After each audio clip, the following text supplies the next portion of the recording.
ঘর পড়া গরু সিঁদুরে মেঘ দেখলে ডরায় বলে না, আমাদের তো অভিজ্ঞতা খারাপ। আমাদের অভিজ্ঞতা হচ্ছে যেই আদালতে এখন গিয়ে রিট করা হলো জুলাই সনদের বিপক্ষে, এই ধরেন এই আদালতকে ব্যবহার করেই কিন্তু জিয়াউর রহমানের ৫ম সংশোধনী বাতিল করা হয়েছিল। এই আদালতকে ব্যবহার করেই কিন্তু তত্ত্বাবধায়ক সরকার ব্যবস্থা বাতিল করা হয়েছিল, এবং যার মাধ্যমে আমরা দীর্ঘ লম্বা একটা ফেসিবাদের কবলে পড়ে গেলাম। যদি তত্ত্বাবধায়ক সরকার ব্যবস্থা বাতিল না হতো তাহলে তো ২০১৪ সালে আওয়ামী লীগের পতন হয়ে যেত একটা নির্বাচনের মধ্য দিয়ে, সুস্থ প্রক্রিয়ার মধ্য দিয়ে। কিন্তু এই আদালতের গাড়ে বন্দুক রেখেই কিন্তু সরকার এটা করেছে। সো আমাদের কাছে এই কনসার্নটা কিন্তু আছে যে একটা সরকার ক্ষমতায় আসছে, সেই সরকার যদি তার উইশকে সে আদালতের মাধ্যমে বাস্তবায়ন করতে চায়, এখন আদালত যদি একটা রায় দিয়ে দেয় তখন কিন্তু এটা একটা লিগ্যাল ইস্যু। সরকারকে এখানে টানছেন কেন? না, এটাতেই যে সরকার কি এর পেছনে আছে আমরা কেউ জানি?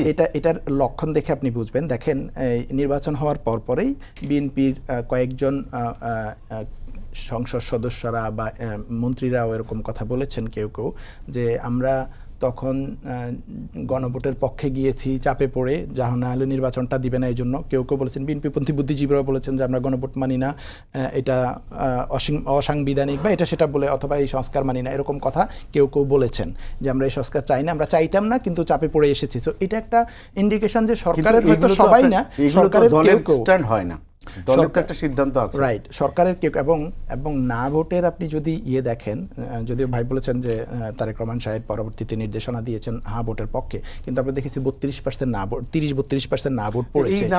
এবং এই না ভোট প্রমাণ নাই, আওয়ামী লীগেরও তো 30% ভোট আছে দেশে। না, ডেফিনেটলি বিএনপি, কিন্তু আপনি যদি দেখেন যে বিএনপি যেখানে বেশি ভোট পেয়েছে সেখানে না ভোটের পরিমাণ বেশি। ধরেন বিএনপি যেখানে, যে বান্দরবানে বিএনপি জিতেছে, এখানে না ভোট জয়যুক্ত হয়েছে। না ভোট জয়যুক্ত হয়েছে কয়েকটা জায়গায়, গোপালগঞ্জ আর বান্দরবান। গোপালগঞ্জে যে জায়গায় না ভোট জয়যুক্ত হয়েছে সেখানে বিএনপি এমপি ইলেক্টেড হয়েছে। তার মানে হচ্ছে বিএনপিকে ভোট দিয়েছে এরকম একটা সংখ্যা। আমি বলছি না সবাই হলে তো বিএনপি ভোট পেয়েছে 50%, তাহলে তো 50% না হওয়ার কথা।